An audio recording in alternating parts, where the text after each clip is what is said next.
तो अपने basic topic almost complete हो चुके हैं। एज इन बेसिक मतलब इतना भी अगर जब तक अपना जहाँ तक अपन ने देखा अपनी इतना भी नॉलेज है ना, तो आप प्रोजेक्ट पे काम कर सकते हो। हाँ, वो एडवांस चीजें इंप्लीमेंट नहीं कर पाओगे, प्रोजेक्ट बहुत बेसिक रहेगा, बट प्रोजेक्ट कंप्लीट कर लोगे। ओके। अब अपने टॉपिक थोड़े से एडवांस होते जाएंगे। ओके। ऐसे टॉपिक जो दो तीन और बेसिक टॉपिक का कॉम्बिनेशन है, राइट? ऐसे कुछ तो भी। तो आज हम देखेंगे सर्विसेज। सो अब ऐप फोल्डर के अंदर मैं एक फोल्डर क्रिएट करता हूँ सर्विस नाम का। अगेन, फोल्डर क्रिएट करने की जरूरत नहीं है, ऐप फोल्डर के अंदर डायरेक्टली भी क्रिएट कर सकते हो सब कुछ चीजें, बट कहीं ना कोई कैटेगराइजेशन या फिर कोई सेपरेशन होना चाहिए, उसके लिए अपन फोल्डर स्ट्रक्चर क्रिएट करते हैं और उसी में प्रॉपर वो चीजें रखते हैं। ठीक है। अब जो डॉट नेट या फिर जावा बैकग्राउंड से उनको सर्विस का थोड़ा सा आइडिया होगा कि ऐसी चीजें जो मल्टीपल जगह यूज होने वाली है, तो वो हर जगह रिपीट करने से अच्छा ऐसे कॉमन जगह पे रखते हैं अपन, और फिर वो चीज अपन 10 जगह यूज करते हैं। रीयूजेबिलिटी बढ़ती है, उससे कोड डुप्लीकेशन नहीं होता। ओके। सो एंगुलर में उसी के लिए अपन सर्विस यूज करते हैं। अब सर्विस क्या है? नथिंग बट एक नॉर्मल क्लास है। ठीक है। अब सर्विस क्रिएट करने के लिए भी अपने को क्या करना पड़ता है? कंपोनेंट क्रिएट कर सॉरी कमांड से क्रिएट करना पड़ता है। मैं नया टर्मिनल ओपन कर रहा हूँ। एनजी जनरेट सर्विस, सर्विस का नाम लेट्स से अपन ने क्या किया था, यूजर सर्विस कर रहा हूं मैं। एंटर। तो ये क्या क्रिएट करेगा? अपनी सर्विस क्रिएट करेगा। सर्विस में दो फाइल होगी, एक टेस्टिंग वाली और एक अपनी एक्चुअल फाइल। जैसे कंपोनेंट में मिनिमम कितनी फाइल क्रिएट होती है? कंपोनेंट में कितनी फाइल क्रिएट होती है? चार। चार। रिक्वायर्ड कितनी होती है उसमें से? थ्री। तीन। तीन होती है। रिक्वायर्ड कितनी होती है? तीन होती तीन। है कि एक होती है? तीनों होती सिर्फ डॉट टी से भी काम चलता है अपना। ठीक है, मैं बताऊंगा आगे। याद रखना कि बाकी ये जो HTML और CSS है ना, HTML और CSS ये नहीं लिखा तो भी चलता है। ओके। अब सो देखो, बाय डिफॉल्ट अपना सर्विस ऐसा दिखता है। ये नथिंग बट अपना एक क्लास है, और क्लास के ऊपर ये समथिंग कुछ तो भी लिखा है, @इंजेक्टेबल। ओके। अब अगर तुमने कंपोनेंट देखा, कंपोनेंट क्लास के ऊपर देखो @कंपोनेंट लिखा हुआ है। तो इसको बोलते क्लास के ऊपर जो कुछ भी ऐसा लिखा रहता है ना @ के अंदर, तो उसको बोलते हैं डेकोरेटर। ये चीज क्या है? डेकोरेटर। यहाँ पे ये क्या है? डेकोरेटर। अब डेकोरेटर का मीनिंग क्या है? कि decorator is a thing which describe what type of class it is. Okay. Class के ऊपर अपन लिख रहे हैं डेकोरेटर, तो ये बताता है कि ये क्लास कौन से टाइप का है। जैसे ये कंपोनेंट डेकोरेटर है, ये इंजेक्टेबल डेकोरेटर है, मतलब ये सर्विस है। ओके। ऐसे बहुत सारे डेकोरेटर है, हम आगे आगे देखते जाएंगे। डेकोरेटर की डेफिनेशन क्या है? Decorator will explain what type of the class it is. Understood? Because ultimately ये क्या है? क्लासेस ही है ना। पर ये है। कैसे पता चलेगा कि ये कंपोनेंट का क्लास है, ये सर्विस का क्लास है? तो क्लास के ऊपर अपन जो डेकोरेटर लिखते हैं ना, उससे पता चलता है। क्लियर? Yes sir. ठीक है। अब अपन अपना पहले कंपोनेंट ओपन करते हैं। अब सर्विस में क्या क्या कर सकते हैं? ठीक है। अब मेजरली 80% टाइम अपन सर्विस यूज करते हैं API कॉल फंक्शन स्टोर करने के लिए। ठीक है। 80% टाइम अपन सर्विस यूज करते हैं API कॉल के फंक्शंस रखने के लिए। 80% की जगह लगे तो 60% कर लेते हैं। ठीक है। उसके बाद 20% अपन यूज करते हैं यूटिलिटी फंक्शन बनाने के लिए। यूटिलिटी फंक्शन मतलब क्या होगा? What do we mean by utility functions? जैसे आपके पास अरे है, अरे को फिल्टर करने का कोड है, राइट? कुछ आपका डेट है, डेट में से पर्टिकुलर कुछ ईयर चाहिए, कुछ चाहिए, ऐसी चीजें जो छोटे छोटे कोड है जो आपके बहुत सारे कंपोनेंट में लगने वाले हैं। But instead of writing it in every component, you keep that code into our service file, so that जहां जहां पे वो कोड चाहिए वहां वहां पे आप वो आपका फंक्शन यूज करोगे सर्विस में का। तो उसको यूटिलिटी फंक्शन बोलेंगे। 20% चीजें अपन सब्जेक्ट वेरिएबल्स के लिए यूज करते हैं। ठीक है। 60% टाइम अपन API कॉल के लिए यूज करते हैं सर्विस। 20% अपन यूटिलिटी फंक्शंस क्रिएट करते हैं और 20% सब्जेक्ट और वेरिएबल के लिए। ओके। अब आज अपन पहले एपीआई कॉल देखने वाले, यूटिलिटी फंक्शन देखने वाले, सब्जेक्ट और वेरिएबल बाद में। अब यूजर कंपोनेंट ओपन करते हैं। अब एपीआई कॉल अगर मुझे करना है तो क्या क्या चाहिए एपीआई कॉल करने के लिए? मैंने बोला कि मुझे एपीआई कॉल का फंक्शन लिखना है मेरे सर्विस में। सबसे पहले एपीआई कॉल करने के लिए क्या करना पड़ता है? HTTP इंजेक्ट करना पड़ता है। Right, HTTP service, HTTP client service अपने को इंजेक्ट करना पड़ता है। अब अपन ने कंपोनेंट में देखो कैसे किए थे, बाय यूजिंग इंजेक्ट। ये इंजेक्ट अपने को कौन से एंगुलर वर्जन से मिला था? 17।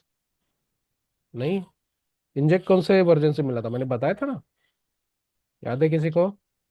16। 16 से मिला था। और 16 में क्या मिला था इंजेक्ट के साथ?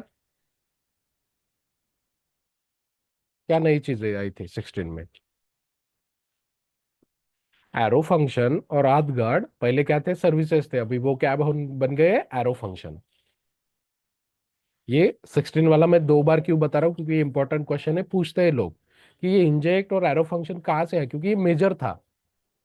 ओके, याद रखो, इंजेक्ट, एरो फंक्शन और सॉरी, इंजेक्ट और एरो फंक्शन ये अपने को कहाँ से मिले थे? 16 से। ठीक है। अब उसके अगर ये इंजेक्ट 16 से मिला तो उसके पहले अपन सर्विस कैसे क्रिएट करते थे? तो कंस्ट्रक्टर के अंदर ये यहाँ पे private HTTP colon HTTP client. ठीक है, यही सेम चीज अपन कंस्ट्रक्टर में भी लिख सकते थे। ओके। अब लेट्स से अपना पहला एपीआई कॉल करते गेट ऑल यूजर वाला। अब ये जो गेट ऑल यूजर वाला एपीआई कॉल है ये हमने यहाँ पे किया था, ये यहाँ पे ना रखते हुए मुझे क्या करना है, यहाँ पे एक फंक्शन बनाना है। तो यहाँ पे लिखूंगा get all users, non bracket करली ब्रैकेट एंटर। ये मेरा नॉर्मल फंक्शन है। ये फंक्शन में ऐसा कोड लिखना है कि यहाँ से मैं एपीआई कॉल करूंगा और एपीआई कॉल का जो भी डेटा है वो मैं रिटर्न करूंगा। फंक्शन के कितने टाइप है? How many types of functions are there guys? Function कितने टाइप के हैं? 4 types. एक अपना ये नॉर्मल फंक्शन हो गया, ठीक है। दूसरा फंक्शन विद पैरामीटर। Parameters. तीसरा function which With the can return type. Return value. Right, तीन ही फंक्शन, तीन ही टाइप है कि चौथा है करो कुछ और? कॉल With the, बैक कौन सा होता है? वो with तो the, अलग हो गया। with the मतलब parameter and with the return with type. Parameter और रिटर्न टाइप, ये ऐसा ही हो जाएगा। इसके साथ यहाँ पे पैरामीटर रह सकता है। ठीक है। सर एक या कॉल बैक होता है वो कौन सा होता है? कॉलबैक मतलब एक फंक्शन के अंदर अपन यहाँ पे पैरामीटर में फंक्शन आता, इंस्टेड ऑफ पैरामीटर फंक्शन आता, और वो कुछ टाइम आप अपन एग्जीक्यूट कर सकते हैं। मतलब यहाँ पे फंक्शन आएगा पैरामीटर, एज अ पैरामीटर में, और वो फंक्शन तुम यहाँ पे एग्जीक्यूट कर पाते हो ऐसा। इसको कॉल बैक फंक्शन बोलते हैं। ओके, इंटरव्यू क्वेश्चन चालू करेंगे ना, उसमें भी कवर करूंगा मैं। सो ये अपना फंक्शन है। इस फंक्शन में मुझे एपीआई कॉल करना है। मैंने बोला कि एपीआई कॉल करना है, लेकिन एपीआई कॉल का जो डेटा है वो मुझे रिटर्न करना है, तो ऑब्वियसली मुझे रिटर्न कीवर्ड लिखना पड़ेगा, this dot HTTP dot gate. Okay, मेरी यूआरएल लगेंगी, तो दिस इज माय यूआरएल। ठीक है, डबल कोट के अंदर, तो ये मेरी यूआरएल हो गई। बस इतना तक ही करना है मुझे, यहाँ पे सब्सक्राइब नहीं करना है। मतलब डेटा, मुझे डेटा कहाँ पे चाहिए? कंपोनेंट में। सर्विस में डेटा कैच करके मैं क्या कर लूंगा? सर्विस के पास यूआई रहता है क्या? कंपोनेंट किस, यूआई यूआई सिर्फ कंपोनेंट के पास रहता है, राइट? तो हम्म। सर्विस में डेटा कैच करके तो मैं कुछ कर नहीं लूंगा, राइट? तो मुझे क्या करना है, इस फंक्शन में जो भी एपीआई कॉल का डेटा आ रहा है वो क्या कर रहा हूं मैं? रिटर्न कर रहा हूं। अब इस फंक्शन का रिटर्न टाइप क्या हो रहा है? ऑब्जर्वेबल। ओके, ये फंक्शन का रिटर्न टाइप देखो यहाँ पे दिख रहा है, ये पॉपअप आ रहा है ना, दिख रहा है ऑब्जर्वेबल। क्यों ऑब्जर्वेबल आ रहा है? क्योंकि अगर गेट फंक्शन का रिटर्न टाइप देखो तो ऑब्जर्वेबल है, इसलिए ये फंक्शन का भी रिटर्न टाइप क्या हो गया? ऑब्जर्वेबल। अब जो भी चीज, शायद वो वेरिएबल रहे या फिर फंक्शन रहे, अगर वो observable type of data return कर रही है तो उसको अपन क्या कर सकते हैं? सब्सक्राइब। ठीक है। अब मैंने क्या किया, यूजर सर्विस में मेरा फंक्शन बनाया और गेट ऑल यूजर वाला। अब अपना जो कंपोनेंट है, यहाँ पे ये एपीआई कॉल, अपना ये नॉर्मल एपीआई कॉल लिखा था, अब अपने पास सर्विस में ऑलरेडी फंक्शन है, तो अब मैं क्या करूंगा, सर्विस में मुझे मेरे यूजर कंपोनेंट में इंजेक्ट करनी है। So user service is equal to inject, कौन सी सर्विस इंजेक्ट करनी है, यूजर सर्विस, ठीक है, जो अपन ने खुद की सर्विस बनाई वो। अब गेट यूजर के कंपोनेंट, गेट यूजर वाले फंक्शन में this dot user service dot, एक ही फंक्शन है फिलहाल, गेट ऑल यूजर। ये फंक्शन कौन से टाइप का डेटा दे रहा है, ऑब्जर्वेबल, सो हम क्या कर सकते, इसको सब्सक्राइब कर सकते हैं। ओके, बाकी कोड एज इट इज है, ये देखो ये वाला जो कोड था ये एज इट इज है, सिर्फ instead of writing the API call over here we have moved this code into our service.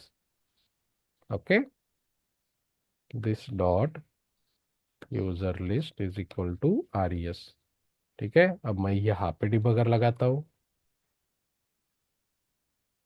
इसके अंदर भी डिबगर लगाता हूँ, और मेरे सर्विस में भी। अब फ्लो देखो प्रॉपरली कैसा होता है।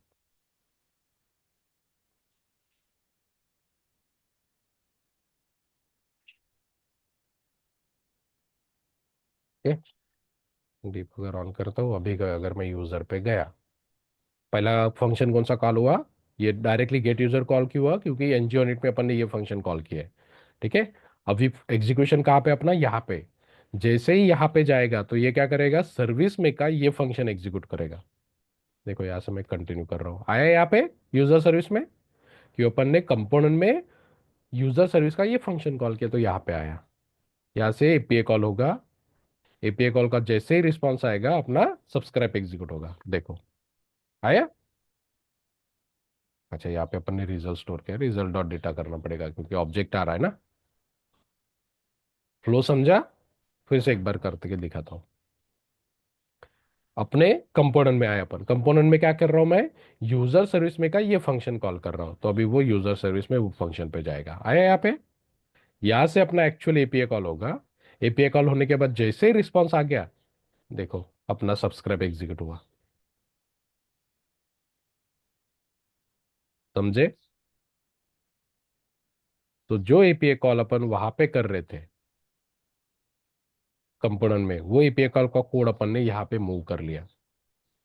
अब अभी अगर देखने जाओ तो अपन ने ऐसा कुछ अचीव नहीं कर लिया, जो कोड यहाँ पे था वो अपन ने यहाँ पे मूव कर लिया, बराबर, बराबर ना। और कुछ कोड यस। रियूजेबिलिटी अचीव किया है क्या इसमें अपन ने, कोड रियूजेबिलिटी अचीव किया है क्या अपन ने इस पे, नहीं ना। देखो ना यहाँ पे कोड था, जो कोड यहाँ पे था वो अपन ने सिर्फ यहाँ पे डाला, कुछ अचीव ऐसा कुछ हुआ नहीं कि बहुत कोड बचा लिया अपन ने, रिपीटेड कोड बचा लिया। ओके, अब देखो, अब लेट्स से स्ट्रक्चरल डायरेक्टिव में भी मुझे यूजर की लिस्ट चाहिए, जो एपीआई कॉल से डेटा अपने को मिल रहा था ना, वो डेटा मुझे यहाँ पे भी चाहिए, राइट। तो मुझे फिर से ये कोड, अगर मेरे पास सर्विस नहीं थी तो फिर से ये कोड मेरा यहाँ पे आया रहता, जैसे यहाँ पे डालता हूँ मैं, यहाँ समझ रहा है, पर यहाँ पर भी लिखना पड़ता। राइट। ये सेम कोड यहाँ पे भी आया रहता, ये एपीआई कॉल जो ये स्ट्रिंग है तुम्हारी रिपीट हुई 2 जगह, ऐसे ही लेट से 10 जगह, 10 कंपोनेंट में तुम्हें यूजर की लिस्ट चाहिए सेम एपीआई कॉल का डेटा, तो तुम 10 जगह ये एपीआई कॉल करोगे, 10 जगह तुम्हारी ये एपीआई कॉल की यूआरएल रहेगी, ठीक है। हम्म। अब अगर एपीआई वाले डेवलपर ने ये मेथड का नाम चेंज कर लिया, तो तुम्हें कितनी जगह चेंज करना पड़ेगा, इस जगह। 10 जगह। बट वही अगर ये तुम्हारा कोड तुम्हारे सर्विस में है, तो तुम्हें एक ही जगह यूआरएल चेंज करनी है, ओके। तो तब जाके तुम्हारे रीयूजेबिलिटी पिक्चर में आता है। बिल्कुल। अब अगर तुम्हारे पास सर्विस नहीं और तुमने 10 जगह ऐसा एपीआई कोड लिखा है, तो तुम्हें टेस्ट केस, जो अपन टेस्ट केस लिखते हैं ना कंपोनेंट की और सारी चीजों की, तो तुम्हें 10 जगह ये एपीआई कोड वाला टेस्ट केस लिखना है, ठीक है। अगर तुमने यूआरएल चेंज किया तो तुम्हारा 10 जगह एपीआई कॉल का यूआरएल चेंज होगा, टेस्ट केस भी चेंज होगी, कितना सारा काम बढ़ेगा। बट वही अगर तुम्हारा ये फंक्शन एक ही जगह है, तो तुम्हें एक ही टेस्ट केस चेंज करना है। बड़ी पिक्चर समझ में आ रही है अभी, क्यों यस, सर्विसेज इंपॉर्टेंट है, बहुत इम्पोर्टेंट है। ठीक है। अब सो ये क्या था, अपना गेट एपीआई कॉल किया अपन, वैसे ही सेव वाला करते। अब सेव वाले को क्या था, क्रिएट न्यू यूजर। यहाँ पे अपने को क्या करना है, हमेशा एपीआई कॉल में जब भी एपीआई कॉल करते हो ना, रिटर्न पहले लिख लेना, रिटर्न भूल जाएंगे तो फिर सब्सक्राइब नहीं कर पाओगे। So this dot H T T P dot post, post की यूआरएल, यूआरएल उठा लेते हैं।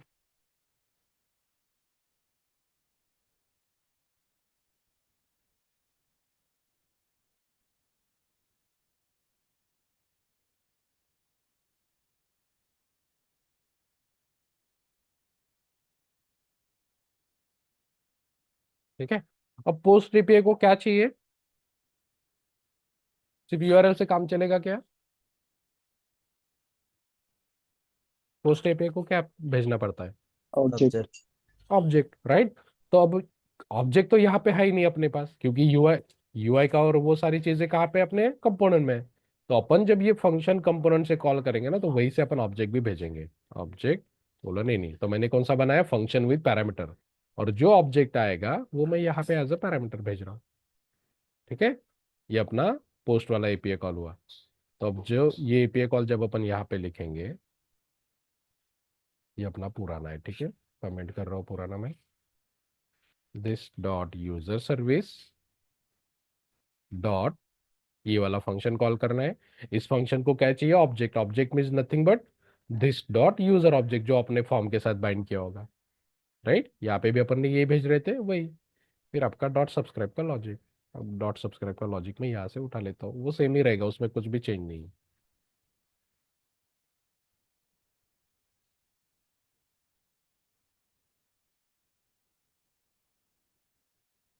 ओके, सो जो कोड अपना कंपोनेंट में था वो मैंने यहाँ पे कर लिया। वैसे ही अपडेट और वैसे ही डिलीट, डिलीट को क्या पैरामीटर रहेगा, आईडी। यहाँ पे ऑब्जेक्ट भेजे थे, यहाँ पे आईडी भेजेंगे, समझे? क्लियर है एपीआई कॉल के फंक्शंस कैसे लिखते हैं? डिलीट का लिख के दिखाओ, ये एग्जीक्यूट भी करके दिखा देता हूँ, डिबगर लगा लेते हैं हर जगह।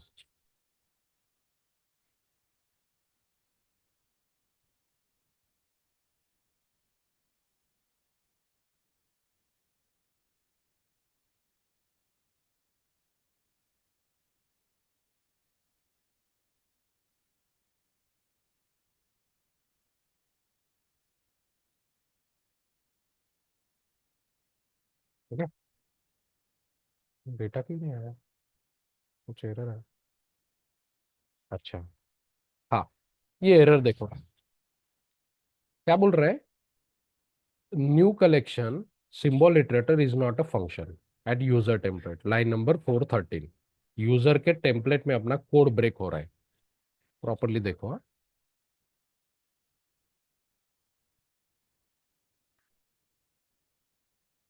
लाइन नंबर 4 पे अपना कोड ब्रेक हो रहा है। क्या बोल रहा है ये, कि इटरेटेबल इज नॉट अ फंक्शन।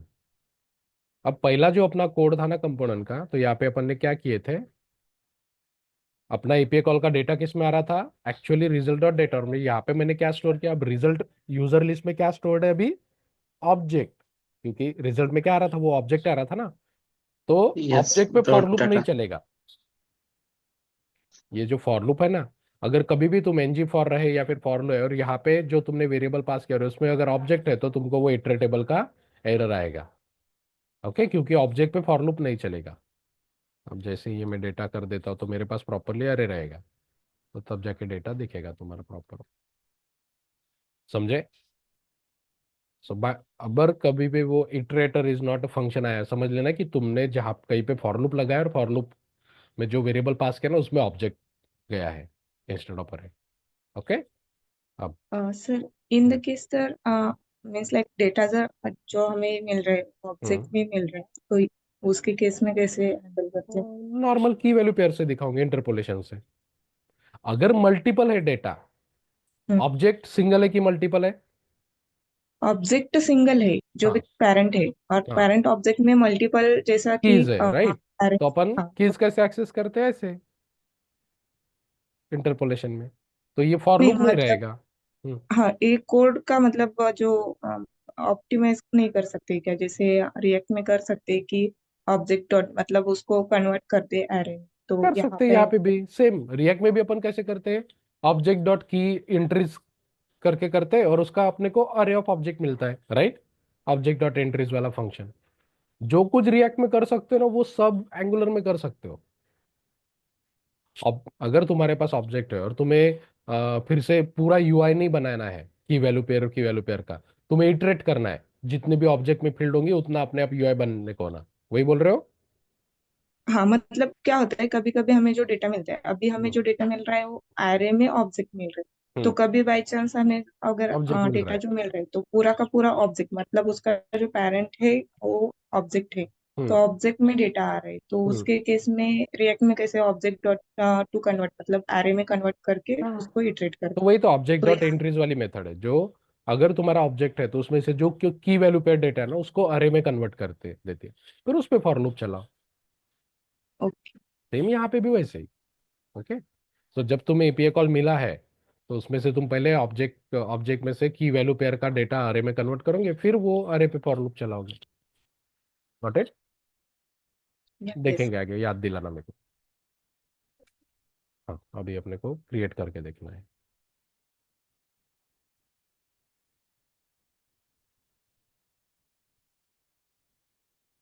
ठीक है। अभी अगर मैं सेव पे क्लिक करता हूँ, मेरा कंपोनेंट का फंक्शन कॉल हो रहा है, ठीक है। कंटिन्यू। यहाँ पे मैं ऑब्जेक्ट भेज रहा हूँ, इस फंक्शन को सर्विस में का ये फंक्शन कॉल कर रहा हूँ और इसको ऑब्जेक्ट भेज रहा हूँ। सो यहाँ से जैसे ही कंटिन्यू करूंगा, देखो यहाँ पे ऑब्जेक्ट आया, यही ऑब्जेक्ट अपन एपीआई कॉल के साथ भेज रहे हैं। जैसे एपीआई कॉल का रिस्पॉन्स आएगा अपना सब्सक्राइब एग्जीक्यूट होगा। पेंडिंग है, इतना टाइम क्यों लगा रहा है। दिख रहा है एपीआई कॉल पेंडिंग है, अब तक रिस्पॉन्स नहीं आया, इसलिए अपना सब्सक्राइब एग्जीक्यूट नहीं हुआ। इतना टाइम नहीं लगना चाहिए।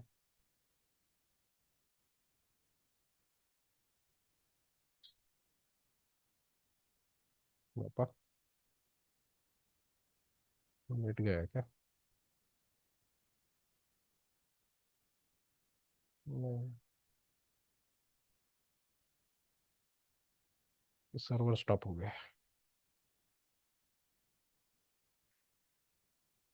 रिफ्रेश करने दो। गेट एपीआई कॉल चल रहा है।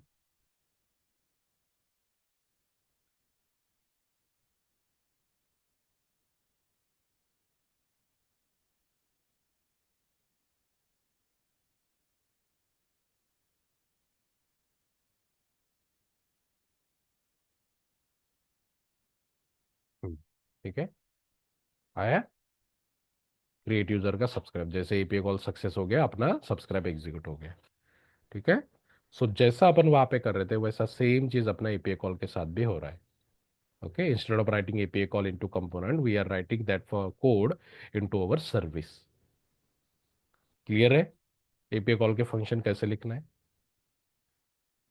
अब जब तक पता नहीं था अपने को तब तक अपन ने कंपोनेंट में बनाया, बट अभी कंपोनेंट में एपीआई कॉल का कोड कभी लिखना ही नहीं है। ऑलवेज अगर एपीआई कॉल करना है तो हमेशा आपका कंपोनेंट का कोड एपीआई कॉल का कोड आपके फंक्शन में ही सर्विस में ही होना चाहिए। ओके, ताकि आप अपना कंपोनेंट का कोड लाइट वेट रख रहे हो, अननेसेसरी चीजें आप सर्विस में मूव कर रहे हो। क्लियर। क्लियर है सबको। यस। ओके।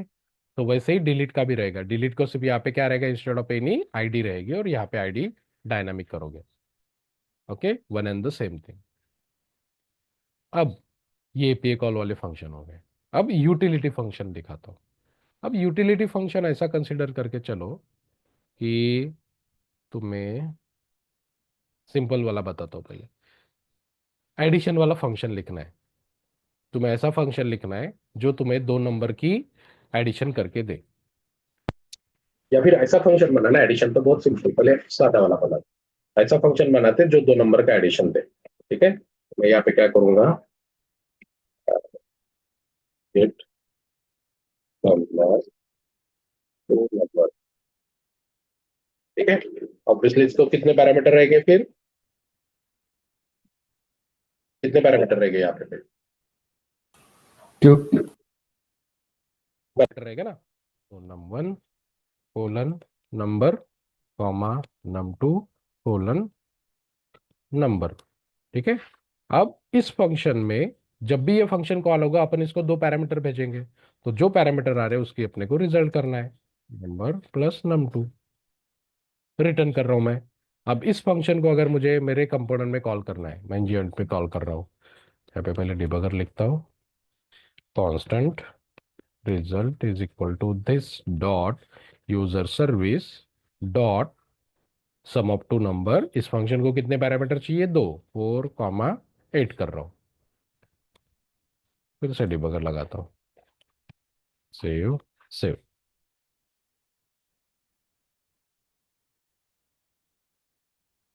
रीलोड करता हूँ।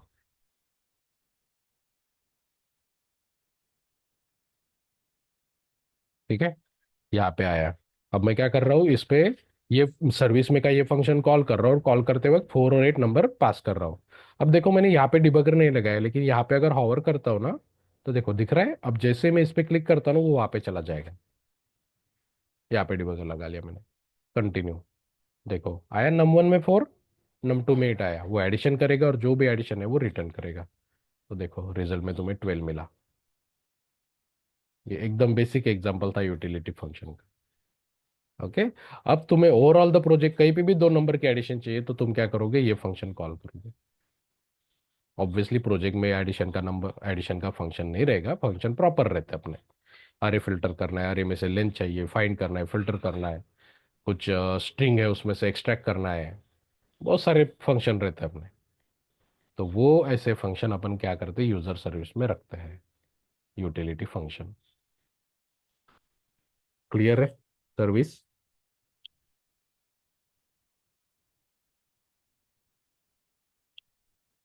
क्लियर है क्या, सर्विसेज? Yes sir. किसी को डाउट है कुछ?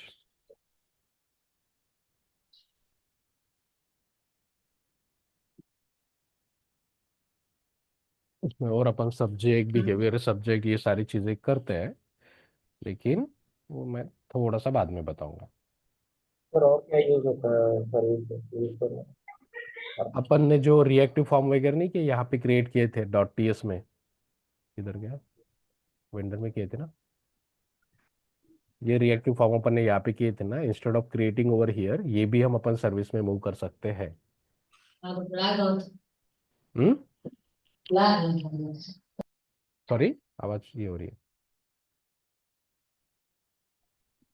सर जैसे वो बोलते हैं कि डेटा ये करने के लिए एक देख, कंपोनेंट से दूसरे कंपोनेंट में। हाँ, तो वहां पे जो वेरिएबल बोला ना मैंने, 4 वेज बोला ना अपन ने, सब्जेक्ट और वेरिएबल, तो अपन सर्विस में डेटा स्टोर भी कर सकते हैं। तो नॉर्मल वेरिएबल क्रिएट करते हैं अपन और उसमें डेटा भी स्टोर करते हैं।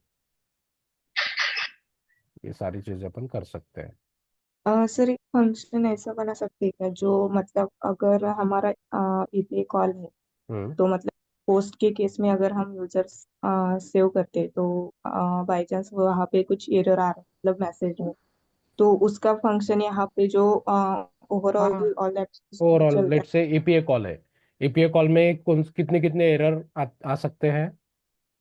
है। मतलब जैसे कि पोस्ट पे आता है तो राइट, मतलब 200, हाँ। वो 500 मतलब एपीए ब्रेक हुई, 400 मतलब इनवैलिड बॉडी, राइट, 401 मतलब अनऑथराइज।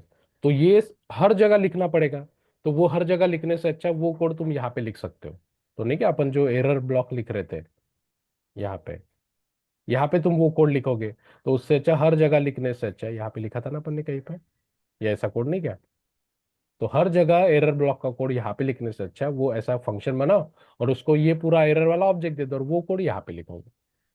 हर चीज जो रिपीट हो रही है और जो हर कंपोनेंट में लगने वाली है, तो उसको तुम ऐसे तुम्हारे कॉमन कंपोनेंट में कॉमन जगह मूव कर सकते हो। क्लियर है? यस। ओके। अब मैं रीयूजेबल कंपोनेंट स्टार्ट करता हूँ।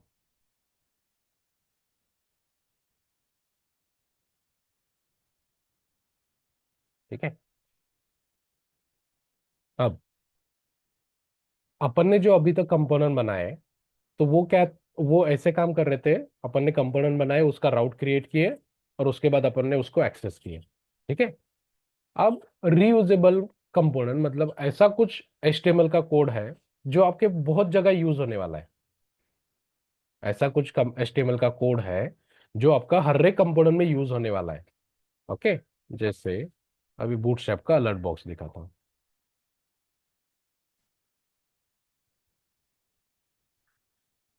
ये बूटस्ट्रैप का अलर्ट बॉक्स है। लेट से आप अपन एपीआई कॉल करते हैं ना, तो एपीआई कॉल के सक्सेस और एरर के बाद नहीं, कि अलर्ट बॉक्स का यूज करते हुए जावास्क्रिप्ट का। अगर वो अलर्ट बॉक्स नहीं चाहिए तो और अपन क्या कर सकते हैं, ऐसा डेटा दिखा सकते हैं। कहीं पे तो भी दिखाया ना अपन ने, वेंडर में या कहीं तो भी, अलर्ट बॉक्स का यूज करके। एक तो अलर्ट यूज करो, जावास्क्रिप्ट का पॉपअप आएगा, या फिर ये अलर्ट बॉक्स यूज करो। तो ये अलर्ट बॉक्स अगर आपको यूज करना है तो हर कंपोनेंट में लिखना पड़ेगा, राइट।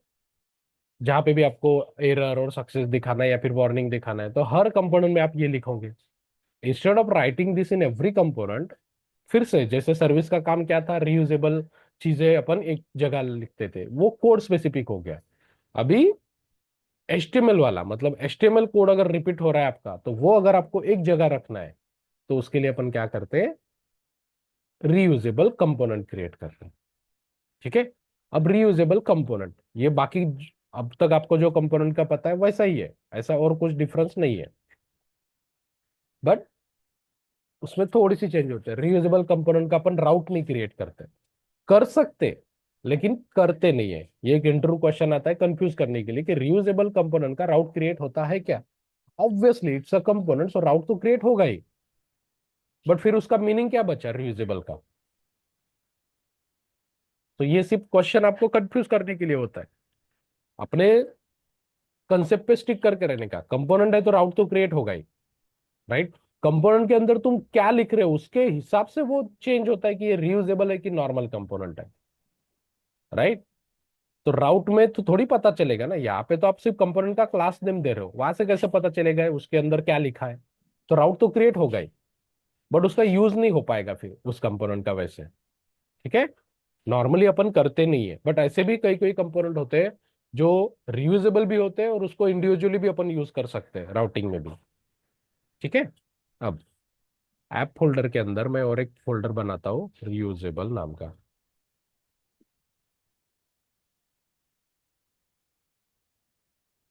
ठीक है। अब इस कंपोनेंट के अंदर मैं एक मेरा कंपोनेंट बनाता हूँ, अलर्ट बॉक्स का ही चालू करते हैं अपन पहले। ng generate component alert. जैसे मैंने बताया कंपोनेंट ही है, कंपोनेंट क्रिएट भी वैसे ही करेंगे। ठीक है।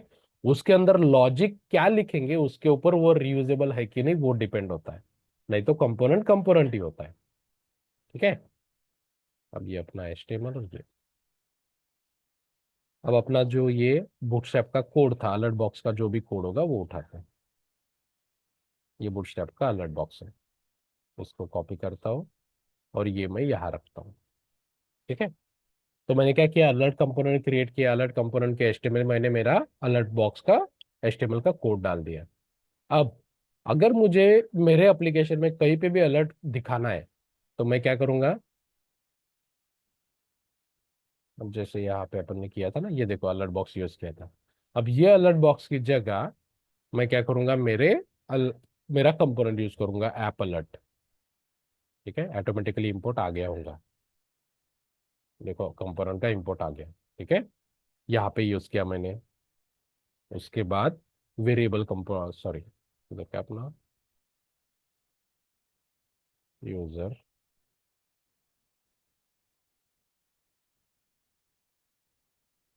यूजर में भी यूज कर रहा हूँ, यहाँ पे इंपोर्ट करना पड़ेगा।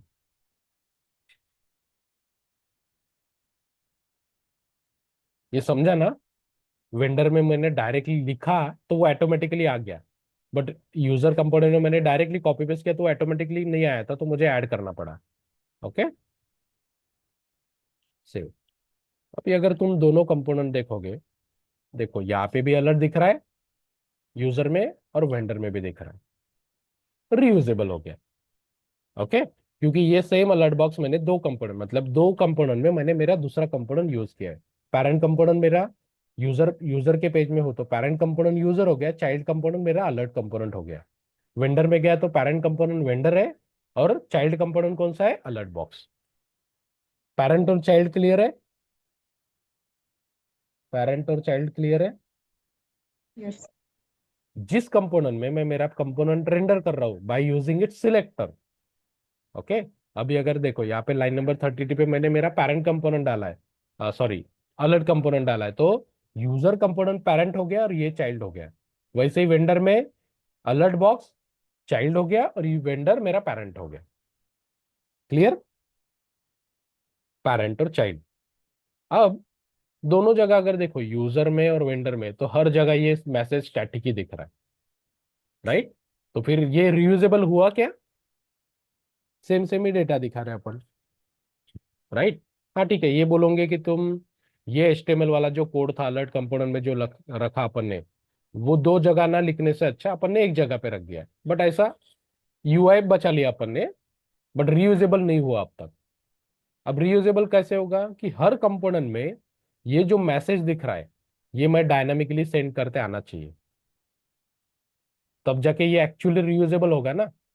जैसे ये सक्सेस है, ये मैसेज है, ये मुझे डायनामिकली सेंड करते आना चाहिए, तब जाके मेरा कंपोनेंट क्या होगा, एक्चुअल रीयूजेबल बिहेव करेगा। तो अब यहाँ पे आता है डेटा सेंड करना। पेरेंट कंपोनेंट से चाइल्ड कंपोनेंट को डेटा कैसे सेंड करते हैं, मतलब वेंडर कंपोनेंट से अलर्ट कंपोनेंट को डेटा कैसे सेंड करना है ये देखना है हमें। तो उसके लिए लगता है हमें इनपुट, ओके। इधर गया, तो इनपुट यूज करना है हमें। तो इनपुट यूज करना है तो सबसे पहले मुझे इनपुट इंपोर्ट करना पड़ेगा, इनपुट, ओके। तुम्हारे कोर वाले इंपोर्ट में एक इंपुट बढ़ा देना।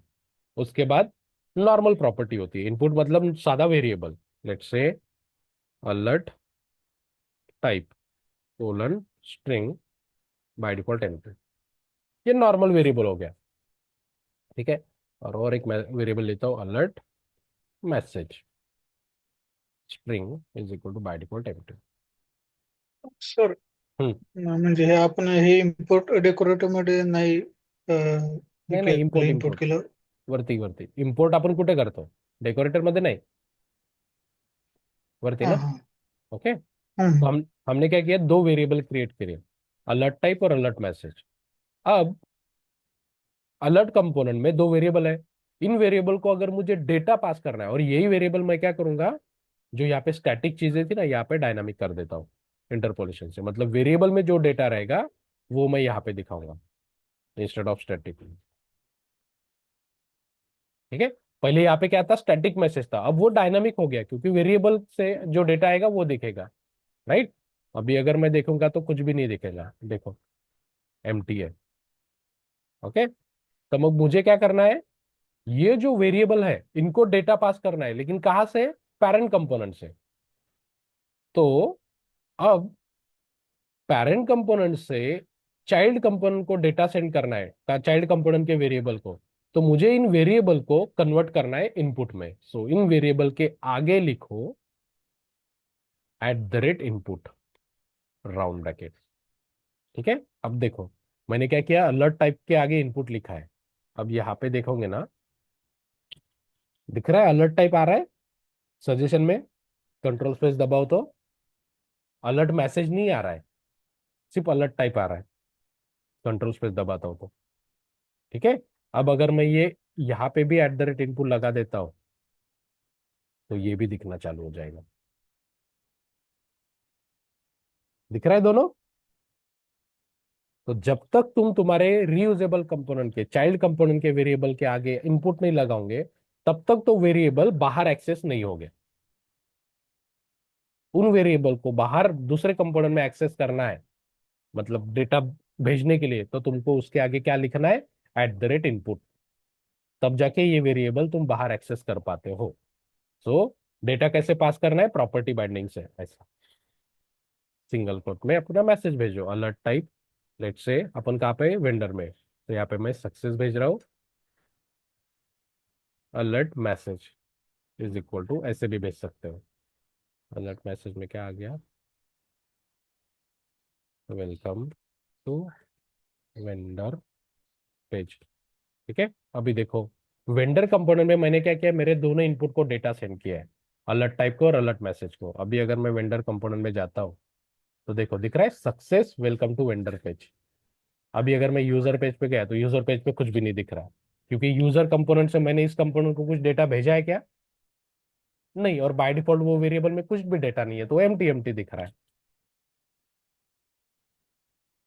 ओके, अब अगर मैं यूजर कंपोनेंट में जाता हूँ और यहाँ पे अलर्ट मैसेज में, हाँ, और एक चीज, अभी मैंने वेंडर कंपोनेंट में कैसे डेटा भेजा, यही के यही लिखा, दिख रहा है स्ट्रिंग मैसेज में लिखा सिंगल कोट के अंदर।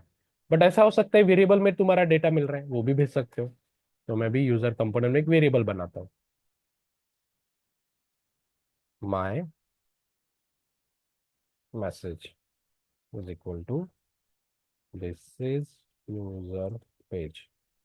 ठीक है, अब मैं क्या करूंगा, यूजर कंपोनेंट में इसमें मेरा वेरिएबल पास करूंगा, ये वाला। ओके, और क्या बचा अपना अलर्ट टाइप। अलर्ट टाइप को यही के यही मैं वार्निंग लिखता हूँ। दिख रहा है वेरिएशन? एक तो आप आपके इनपुट को वैल्यू यही के यही भेज सकते हो सिंगल कोट में, या फिर अगर आप वेरिएबल भी पास कर सकते हो, जो वैल्यू है वो यही के यही लिखो या फिर वेरिएबल में लिखो और वो वेरिएबल यहाँ पे पास करो। ओके, अब देखो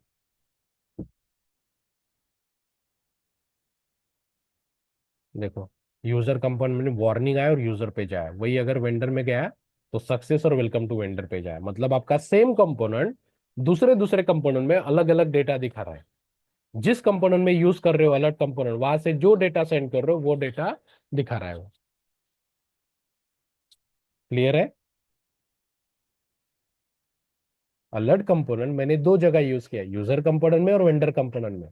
अलर्ट कंपोनेंट में मैंने दो इनपुट बनाए, दो वेरिएबल बनाए, उसको मैं उसके आगे मैंने इनपुट लगाया, और जहां जहां पे मैं वो यूज कर रहा हूँ वहां वहां पे उन वेरिएबल को डेटा सेंड कर रहा हूँ, जो डेटा आ रहा है वो प्रिंट हो रहा है।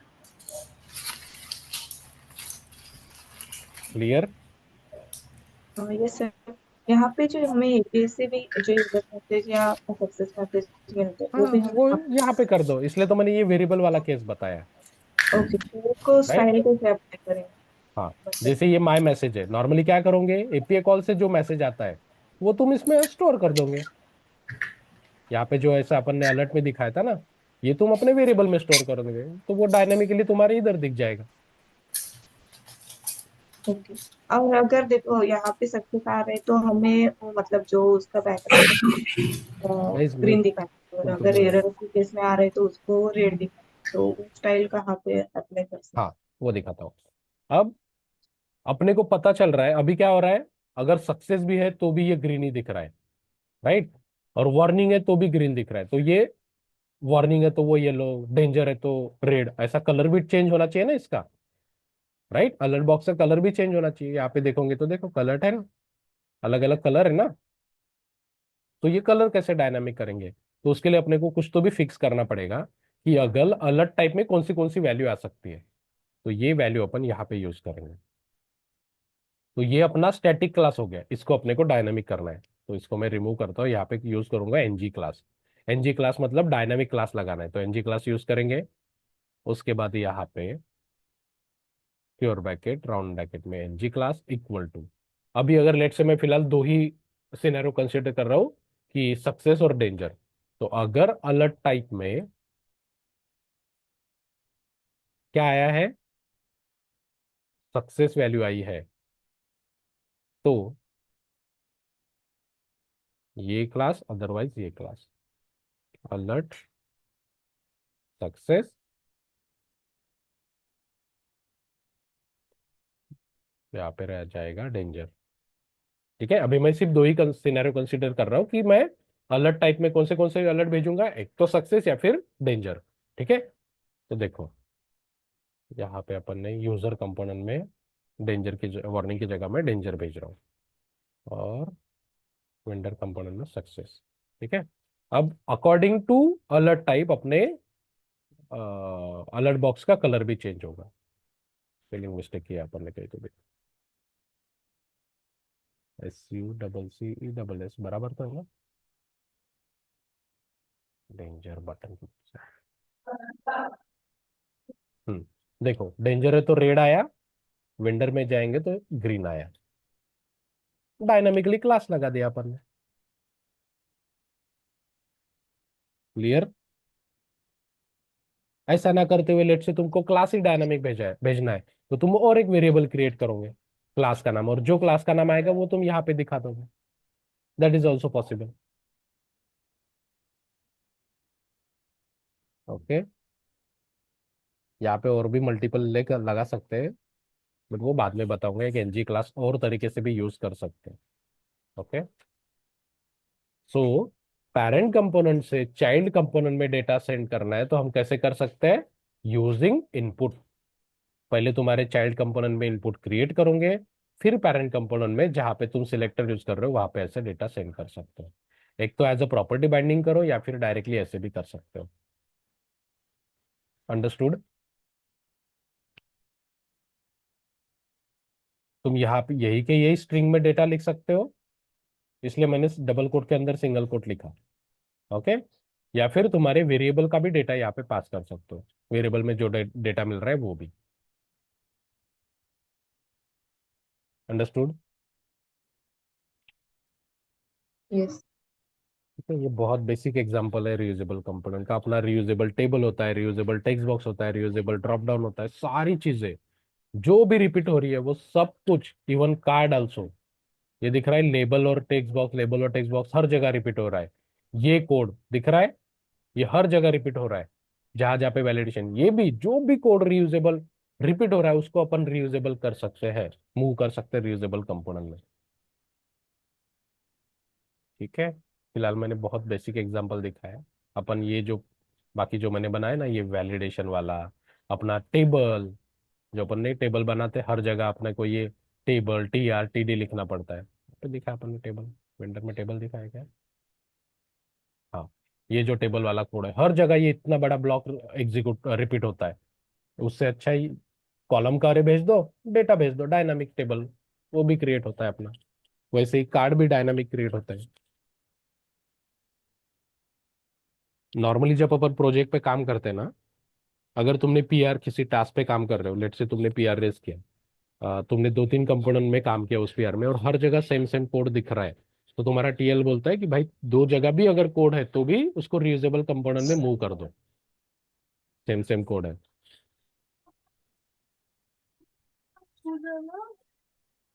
ओके, तो रियूजेबल कंपोनेंट बहुत इंपॉर्टेंट है, बहुत। यू कांट थिंक कि मतलब अगर एक्चुअल प्रोजेक्ट है ना उसमें तुमको कहीं पे भी टेक्स्ट बॉक्स भी नहीं दिखेगा और बटन भी नहीं दिखेंगी।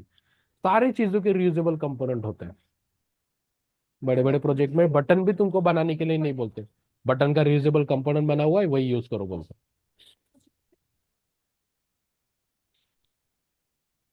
ओके, सो रियूजेबल कंपोनेंट समझना बहुत इंपॉर्टेंट है। नहीं समझा तो बड़े प्रोजेक्ट में फिर समझता नहीं, अरे कहाँ से UI बन के आ रहा है, टेक्स्ट बॉक्स तो दिख नहीं रहा कंपोनेंट में, लेकिन टेक्स्ट ब्राउजर पे टेक्स्ट बॉक्स दिख रहा है वो कंपोनेंट में। इवन ये जो लेबल रहते हैं ना उसका भी कंपोनेंट रहता है, ये जो अपन लेबल लिखते हैं ना उसका भी कंपोनेंट रहता है। ओके, ठीक है, इनपुट समझा। पेरेंट कंपोनेंट से चाइल्ड कंपोनेंट में डेटा सेंड करना है तो हम किससे कर सकते हैं? इनपुट से। Input are nothing but normal variable है, बट उसके आगे हमें इनपुट लिखना है। जैसे मैंने बताया था क्लास के ऊपर जो @ में लिखते हैं अपन, तो ये कौन सा है? क्लास डेकोरेटर बोलते हैं इसको। और प्रॉपर्टी के मतलब वेरिएबल के आगे जो लिखते हैं ना तो इसको प्रॉपर्टी डेकोरेटर बोलते हैं, ये भी डेकोरेटर ही है। दो डेकोरेटर देखे अपन ने, ये क्लास डेकोरेटर और ये प्रॉपर्टी डेकोरेटर। ऐसे और डेकोरेटर है, आगे आगे देखेंगे।